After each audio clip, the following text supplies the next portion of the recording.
Yes, I'd like to welcome everybody to this special IOM talk on Tuesday afternoon. My name is Björn Nigelmann. Today, as you may notice, we are in an English-speaking mode for this IOM talk. The IOM talk is our weekly live talk format where we invite ourselves some guests with which we talk about their topics, actual recent trends and developments within the field of the digital workplace, as well as the digital transformation of work. So this is our topics around our event activities that we as Congress Media are doing out there with the IOM Summit, which is providing the name also for all of this. But also we have our Digital Workplace Tech Forum, which is running tomorrow, for example, with also some international speakers in the morning. For example, Chris Tubbs, we have tomorrow morning, as well as Agnes Molnar. So we have some international speakers as well. But yes, this is what we're doing, well, on a daily basis and on a weekly basis. We have these IOM talks, and this week I'm very honored to have a special friend and guest here by my side, and that I can welcome Isabel de Clercq besides me. Hi, Isabel. Nice to see you again, Björn. I was just wondering 1 week ago when we first met, and it was already, I do not know whether you remember, but it was already in 2015. And I contacted you on Twitter because I saw that you were organizing a conference in Keulen. And I was well, rather new in the topic, but I sent you a tweet telling you that you really had to invite me for the conference, and then you did. So, and I think it was a beautiful moment. So yeah, 6 years ago already. So you succeeded. Yes, I did. And there I also met people like Alexander Kluge. Then I met maybe also Lucas Futre, Katharina Krenz, I don't remember. But then also they told me that I really should translate my book that was written in English to German. And so the name of my English book is Social Technologies in Business. And then it was translated into German, and it's vernetzt Arbeiten. So yes, here I am again. So thank you for having me. You're welcome. So you are a specialist in, for the topic of social collaboration or collaborative work.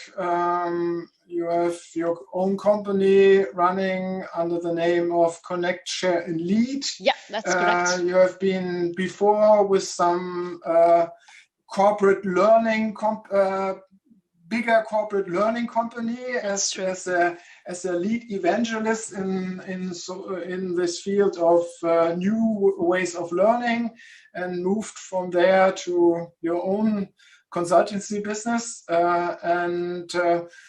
Yeah, you're working on lots of topic where you always try to connect these ideas that you have also in your company name. Connecting, sharing, and leading. Yes, indeed. Leading. Yeah. I think that's a very nice summary of what I do. And then of course this Corona. How does Connect, Share, and Lead come together? I think well, I was really it all started with Twitter and LinkedIn. Where I really found that I connect really easily with other people, that I could learn from them, that they could nourish me. And then I started in a second phase sharing my knowledge myself. And by sharing my knowledge, I even got more connections. I got nurture and interesting information from the community. And so all that leaded to more self-leadership. And in fact, it also allowed me to create my own business. And so this is, even after all these years, it's still a very strong tagline, like connecting with other people, then sharing your own knowledge, and then leading self-leadership. Yeah. The tagline, but the tagline is also the key notion and the key idea we should follow up on if we think about social technologies within the enterprise. Yes, indeed. But then I have to say that, so I have written this book in 2016, 2017, and then it was 2020, but the coronavirus. And then I have to say that it all came together. And so you told me that one of the reasons that you invited me was because I have written this LinkedIn article. Yeah. Yeah, no, we're coming up to this in a second, but still, I just wanted to emphasize again on this connect, share, and lead. So you told me your story, and within your story, it's really the core idea of why we should use some kind of social techniques in the digital working space. So we should connect with others, we should share knowledge, we should promote ourselves out there, working out loud, promote ourselves as an expert, have gained some authority, Yeah. and lead and help people finding together on topics and lead topics to some new emergent idea or something. Is Yes. this the right path that we should, in the ideal idea of social technology, follow up for? Well, it is one of the ideas that I am preaching. And I have to say, I've been working now on the topic since a couple of years, and I do have participants who afterwards send me cards and send me emails to say, like, thank you, Isabel, for this opening a new world to me, that I really found what they say really often is that they have found their voice.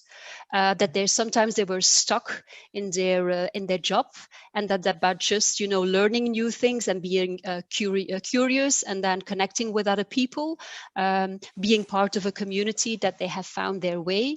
And so my husband told me, even if you die tomorrow, even if you die tomorrow, you did something good. Well, we will see. You did something good for the world because you made sure that people have found their way. So I think there's a lot of beauty in sharing knowledge and in participating in communities, and certainly in online communities. Yeah. So I'm still happy with the work that I am doing. So yes, and we have been discussing this already years on how we pave the road slowly, and the journey slowly to this result in some ways, and then there was Corona. And then there's Corona, and you have to know, Björn, that I have published an article on LinkedIn. In fact, I was making dinner in the kitchen, and then my husband, he came in. It was in March, and he said, like, this Corona thing is really like your thing, and you have to write something about it. And so I went up to my computer and I was writing a text, and my title was "Long Live Corona."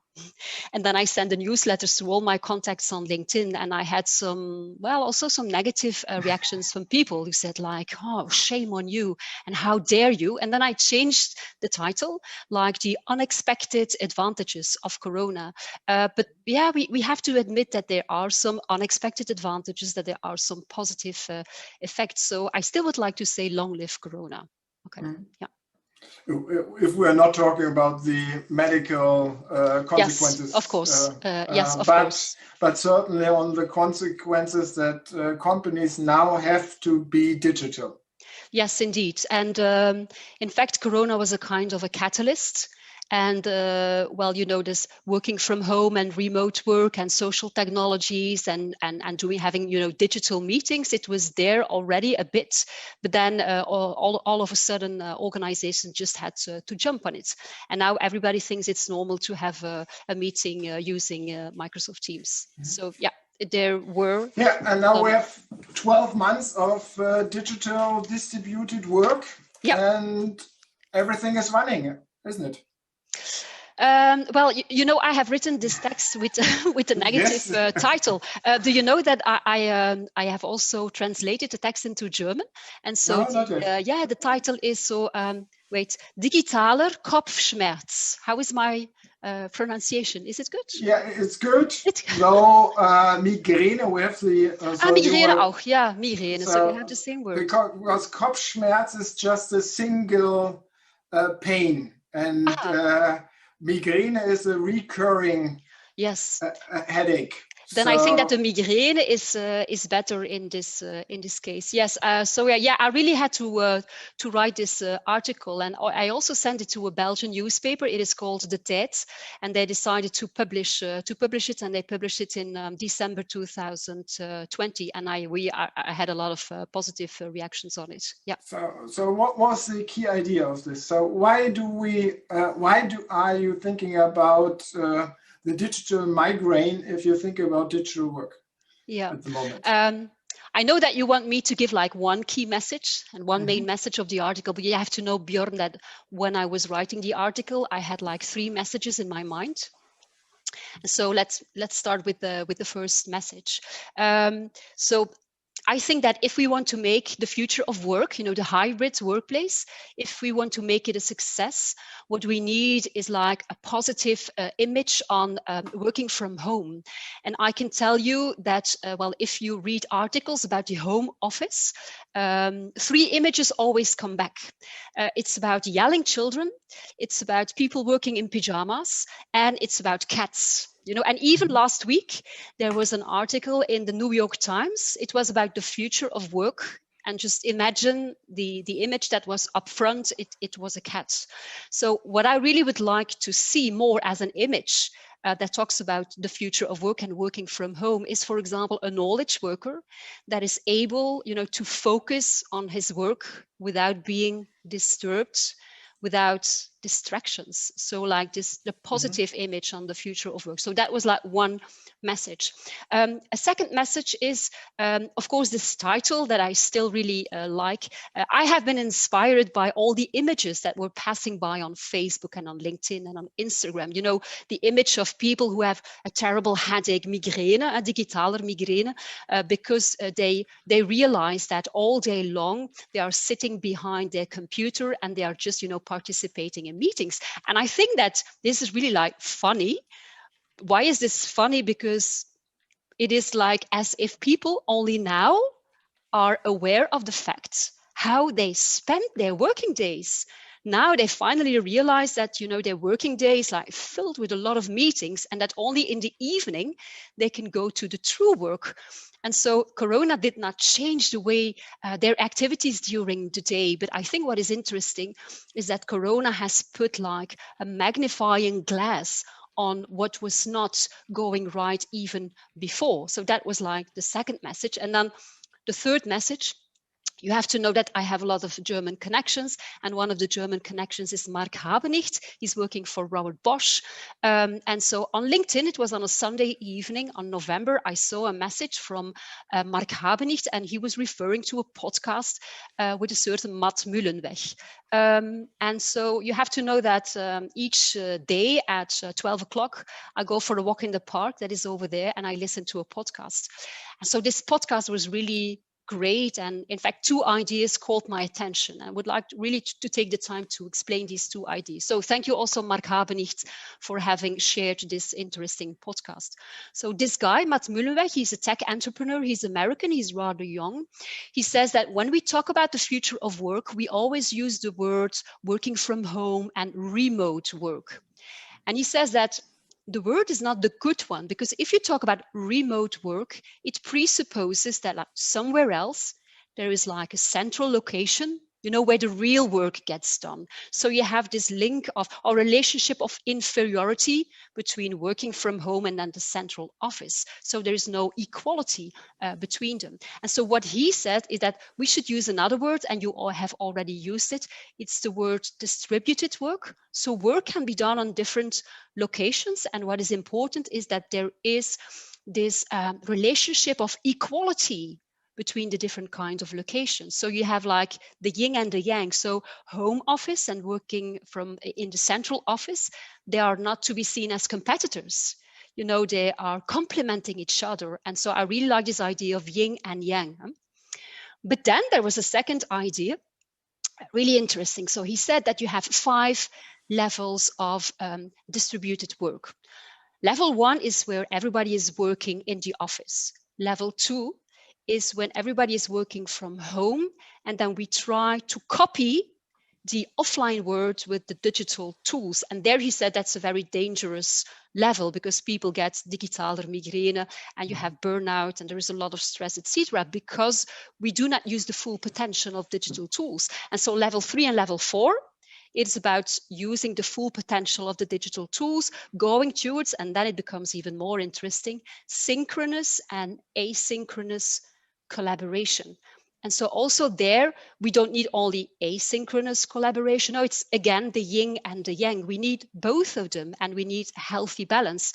And asynchronous is not inferior. No, there is again this concept of equality. And then of course you have the nirvana. It's just the objective that you have to reach. So these were like the the 3 ideas that I wanted to put in the article. So you have this positive image, you have the magnifying glass, and then you have Matt Mullenweg with, this concept of equality, yin and yang, working from home, central office, synchronous, asynchronous activities. All that together in just one text. And then I would add another idea for the moment that I was also discussing with Harald Schirmer last week in our IOM talk, that certainly this situation right now of home office and distributed work for the most people who have family is not a normal mode of working. So they have different concurring stress factors in their work, and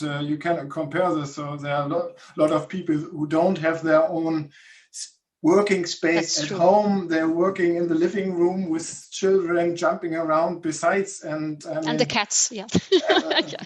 I mean, the cats, I think they are still okay for the meeting, for the video conference, but the children who are distracted and so on, and also have questions and needs and so on. So, I mean, this is another fact for where we. It is true.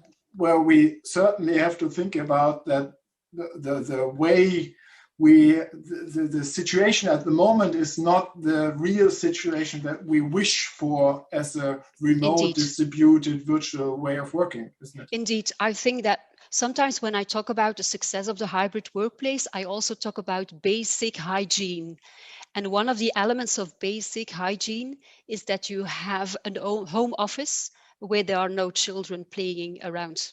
And of course, what we have to think about is we have to focus on a post-pandemic scenario where children will not be at home, where they will be in school. But even then, what I see in Belgium, Bjorn, is that organizations really in Belgium, they don't want to go back full-time to the central office. And they say that the central office will become more like a place where you meet people. But there, I'm not always positive about that, because sometimes people will not have the basic hygiene at home, even when the children are in school. So I think that the central office should be a place. The children are also come. They are not staying 24 hours in school. So no, that's true. But I think that the central office still needs to provide like rooms where people can work in focus. So it's and also like a yin and a yang, because not everybody will have the possibility to work from home.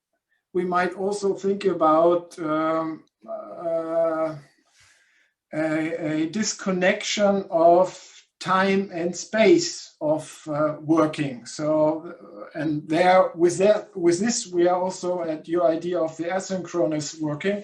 But certainly, if we think about distributed work, we might also think that my team members are not working from 9 to 5, but they're working from 3 in the afternoon to 11 o'clock in the evening and doing their job. I mean, and fulfilling also their tasks in an asynchronous way. Then, I mean.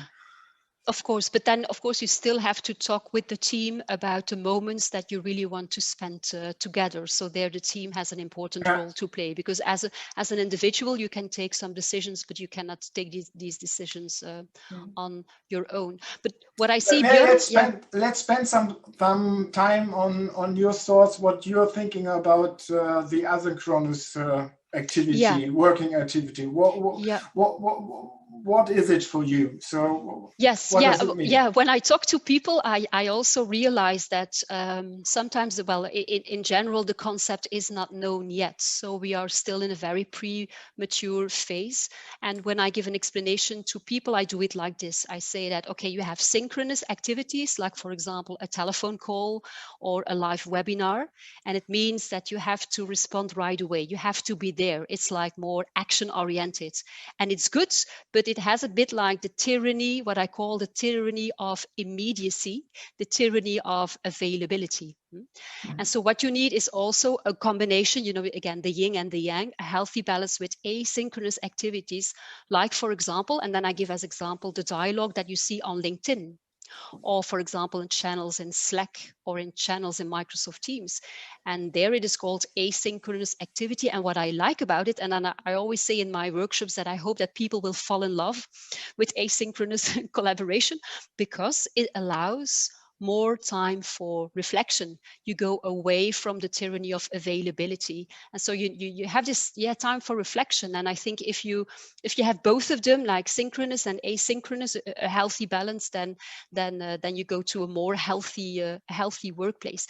And what I also do is that I give concrete examples of how organizations are already working with this balance of asynchronous and synchronous. And I have to admit that I do not have like thousands of examples, but I will give you 3 of them. So one of these examples is that I had a conversation just in December with a Dutch company, the CEO of a Dutch company. And what he said was really interesting. He said, yeah, Isabel, for me, meetings are to be seen also as intrusive moments. You take away time from my real work. So he said, if we meet, we only come together for things, for activities that need our synchronous presence.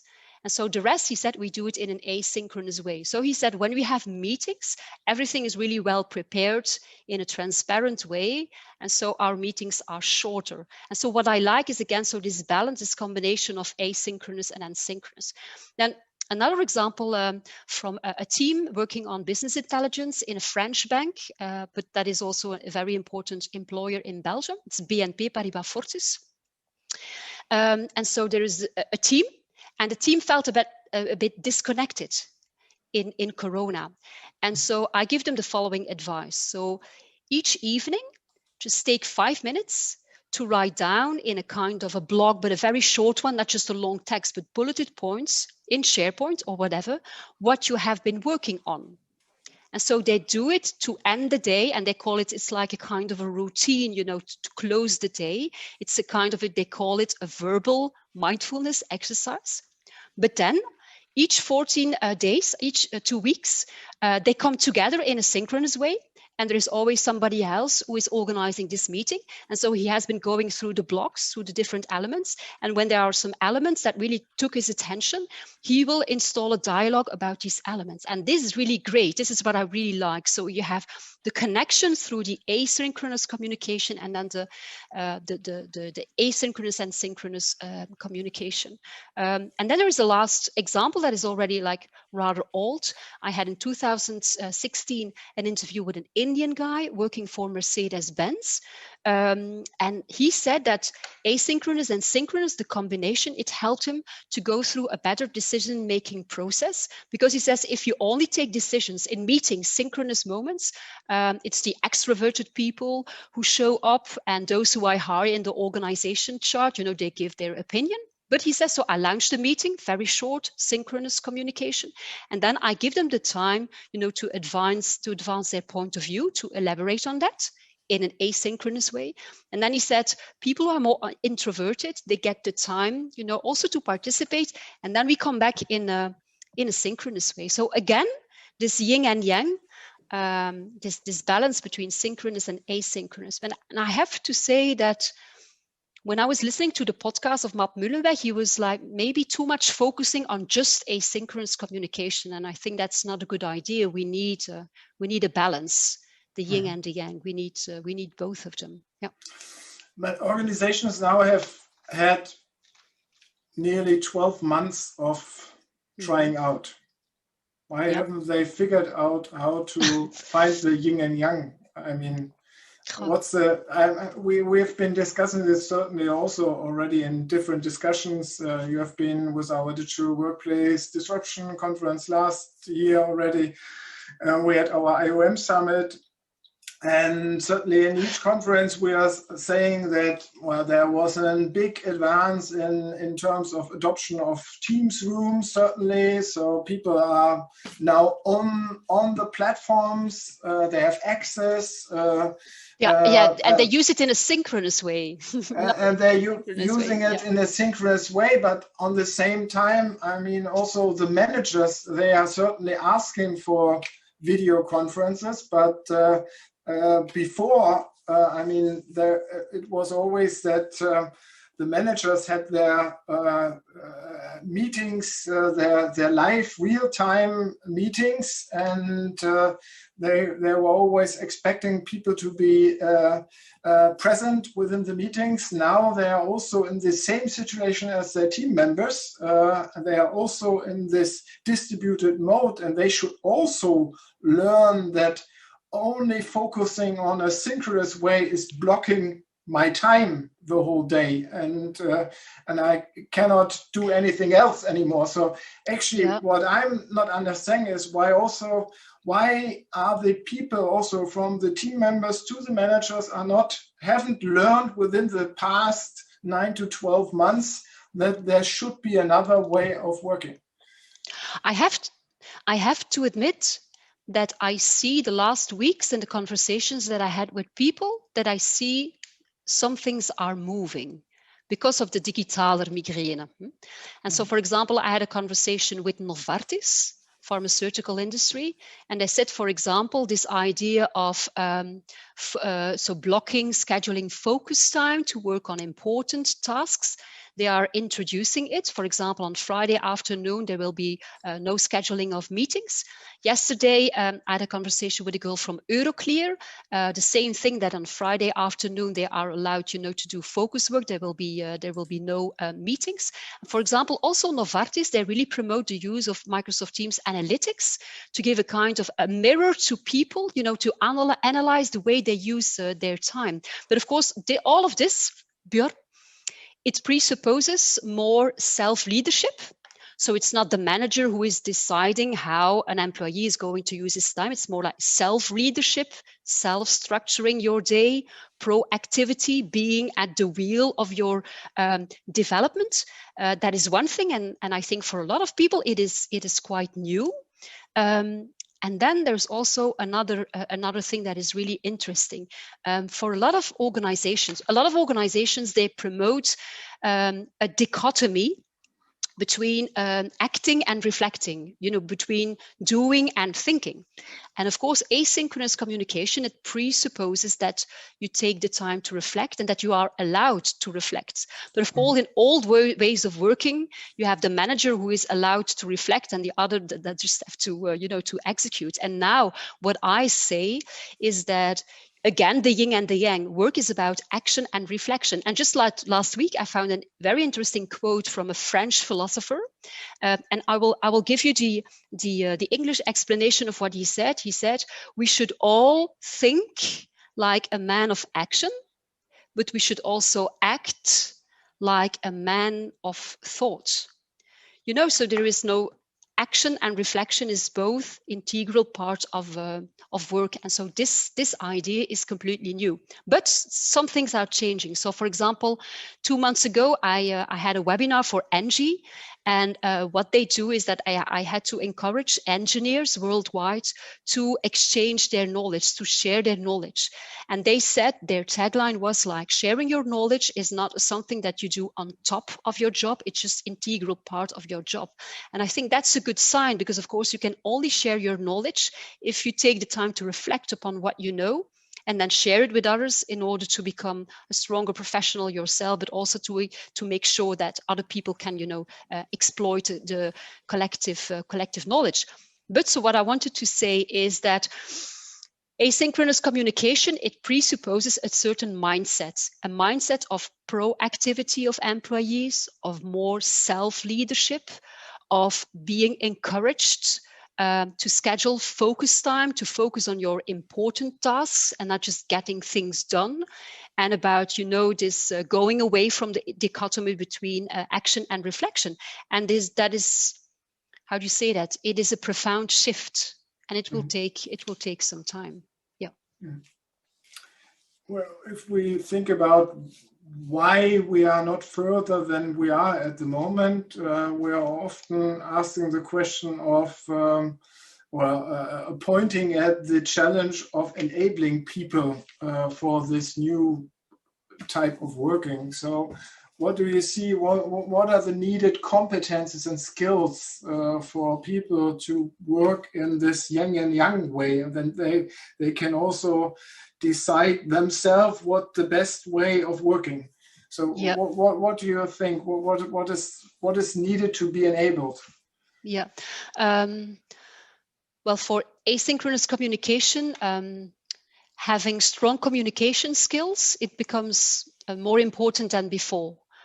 So being able to communicate in a concise and in a sexy and in a structured way, that is more important. But I think the skill is not that difficult to develop. What is more difficult to develop is this mindset of taking your professional life into your own hands. This idea of proactivity, this idea of being convinced about the fact that reflecting upon what you do each day is also working. That is completely new. And on the other hand, I sometimes think that what I am promoting is such, common sense. But it is as if we have forgotten to be good knowledge workers. It seems like we have forgotten how to do that. Knowledge work is also about working on your own. Sometimes I also talk about the tyranny of the team. That we have to be always available for other people. No, it's not like that. In my book, I have written that knowledge workers should be allowed not to be available like 1 hour a day, just to focus on important tasks, and not to be available for managers maybe who want to control them. But I have to admit, Björn, that I started working from home in 2012. And it took me like a long time before going to this heightened self-consciousness, more proactivity, more reflection. It also took me some time. And of course, I had the boss who allowed me to do so. Yeah, I mean, you're pointing out certainly to one important aspect, that certainly working on your own means also working out loud, so people are then seeing what you're working on. And I mean, it's not just seeing to control, but also seeing to learn and to take part and to have a good feeling. I mean, and that's also a very important thing, aspect you have to follow up on. And then, of course, you come to another beautiful subject that is one of my favorites. It's lifelong learning, because working out loud is in fact about making your work visible and transparent, so that other people can learn from it and that you get feedback from the community. And then I had an interesting conversation with my children at the dinner table, and I said, I would like to give some tips to people to participate on social media, on LinkedIn, for example. And then my son, he said the following. He said, it comes from the stomach. I said, it comes from the stomach, your guts.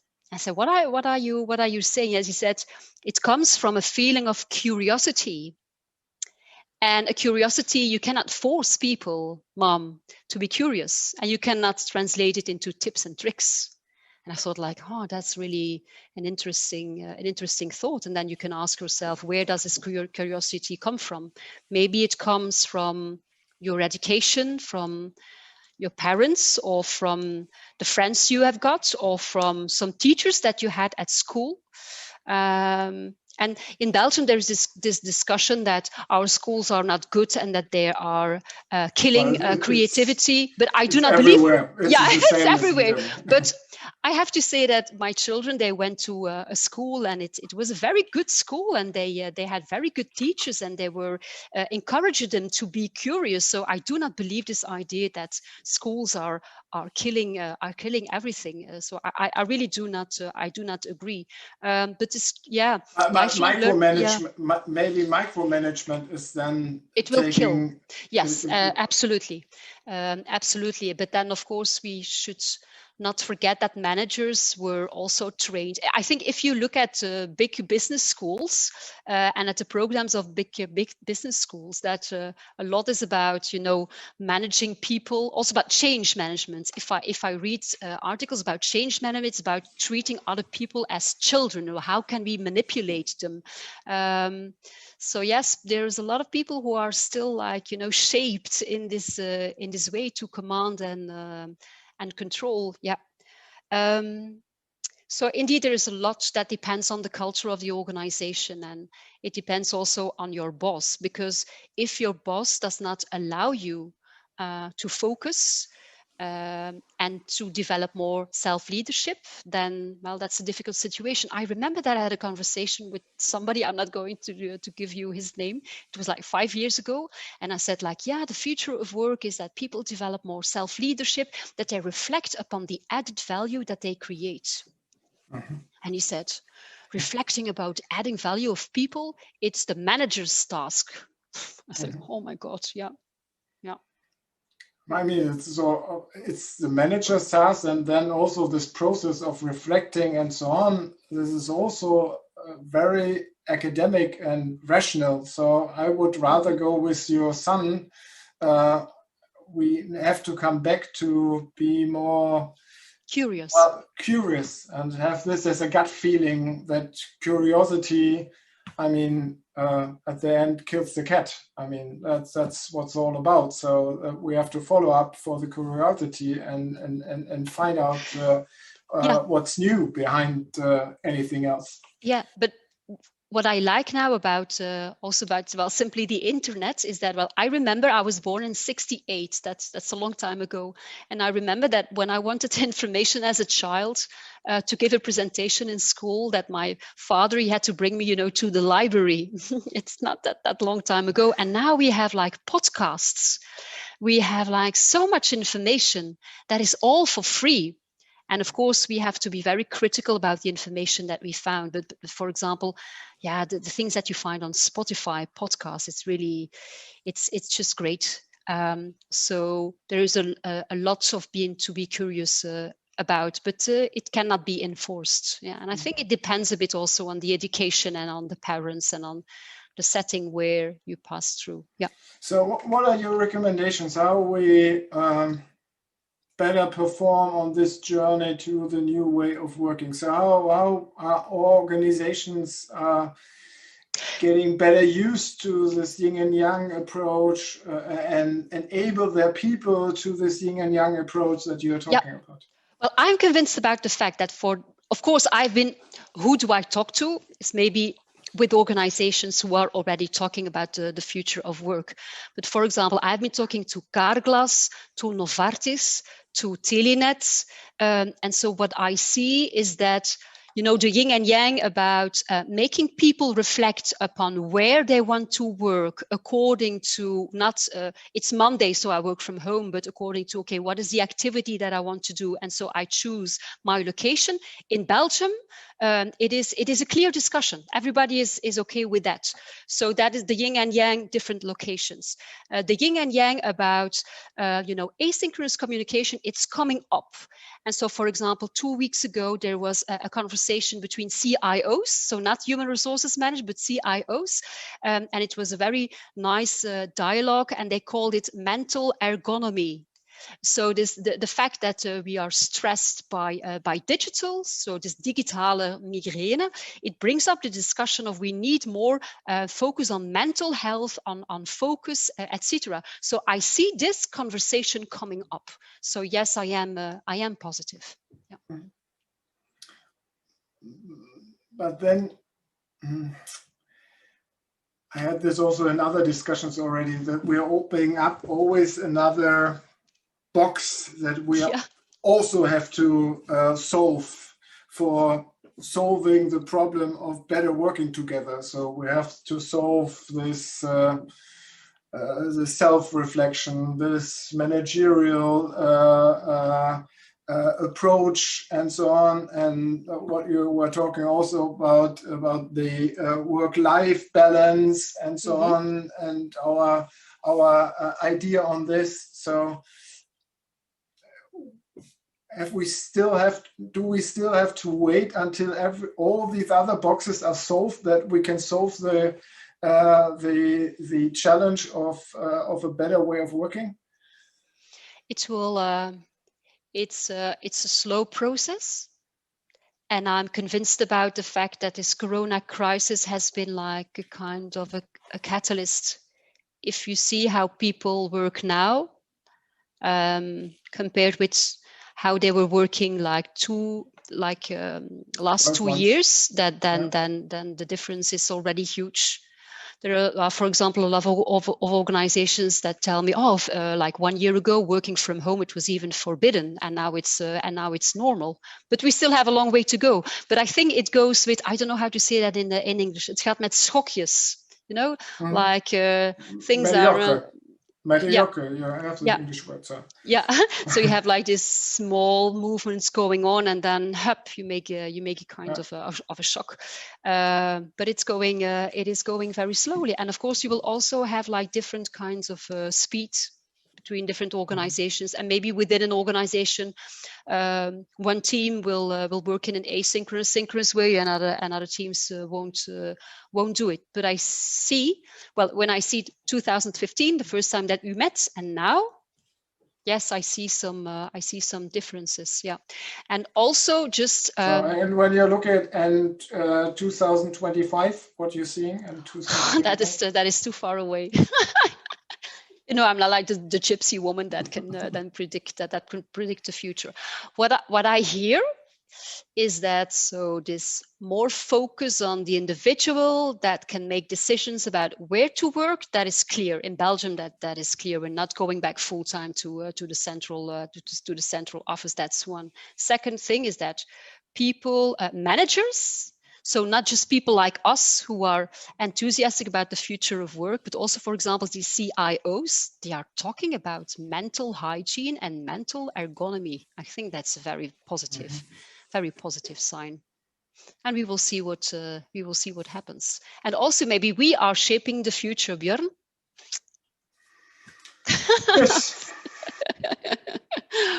No, but I'm rather positive, and we will see what happens. But of course, it does. Rome was not built in a day, and we will see what happens the following months.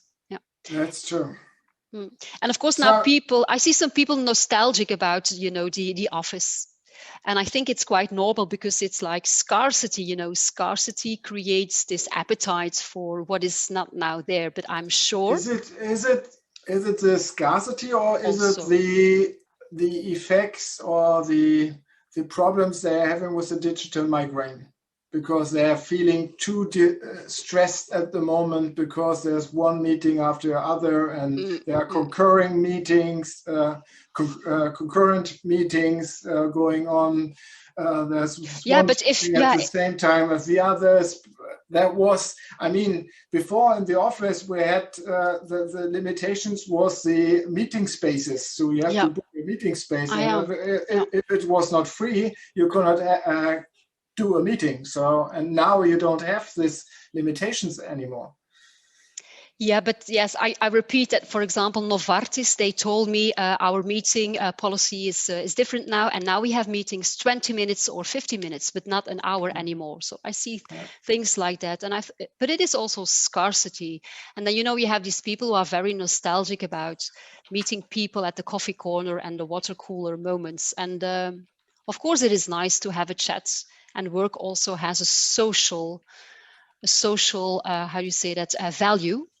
Sometimes what people tell me, that maybe is like the last thing that I would like to say, is that people tell me that, Isabel, what you are preaching is like a kind of a military discipline about your working day, starting each day at the same day, ending it at the same day, starting with a routine, ending it with a routine, with your focus. Starting at 4:30, doing some sports and doing some meditations. Something like that. Yes, yes, something like that. And then they say like, so this is like, military discipline. And then two things come up in my minds. I am convinced about the fact that military discipline and like this kind of rigidity, it guarantees a lot of productivity. So it means that I can stop my working day at 5 o'clock or 5:30, and then afterwards I can do other stuff. That's one thing. So rigidity allows productivity, number one. And number two is that there I'm a bit stuck. People say, okay, but that you don't have the spontaneous interactions, informal moments. But I have to say that, well, just before we started, we also had like a kind of an informal moment. And when I have a meeting, in fact, normally I join like 2 minutes before, and then I have an informal chat with people. And even during that meeting that is well structured, I have this curiosity again, this interest in going to the other persons and see how they interact. So there again, it's like yin and yang. It's like a bit of chaos, but a lot of military discipline to guarantee productivity. And so to be able to stop your working day at 5 o'clock, 5:30. Yeah. So it's 5:15. Yeah. We have to stop. Great. Yeah, but thank you for the nice chat, Björn. Yeah. And I heard some, how do you say that, some cynicism, or maybe you're a bit disappointed about the slowness with which organizations change. Not at all. Thank you, Isabel, for your time. Okay. Yes, thank you for the great discussions. We had quite some spectators out there, viewers on the stream. Makes me happy. And certainly people have the chance of watching this afterwards. Yeah. Thank you for everybody who were following us. I like again point to our digital workplace tech forum, which is that is running tomorrow. It's mainly in German, so it's probably more or less something for people, for German people. But we have a lot of practices and so on this part, very much on the technology concepts of the digital workplace, but certainly also on the adoption topic. But then we have also more IOM talks coming up each week on Tuesday afternoon at 4:30. Next week we have again a German talk with Lukas Fütterer and his wife Sophia Rüdiger. We're talking certainly about this equivalence of work and life balance and so on, and what we should think about in this digital age, certainly also taking up some ideas we have discussed today. So that's on the schedule for next week. And please stay in touch with us, and we are out at this point. Thank you for watching. Stay safe out there. Yes, bye. Bye-bye.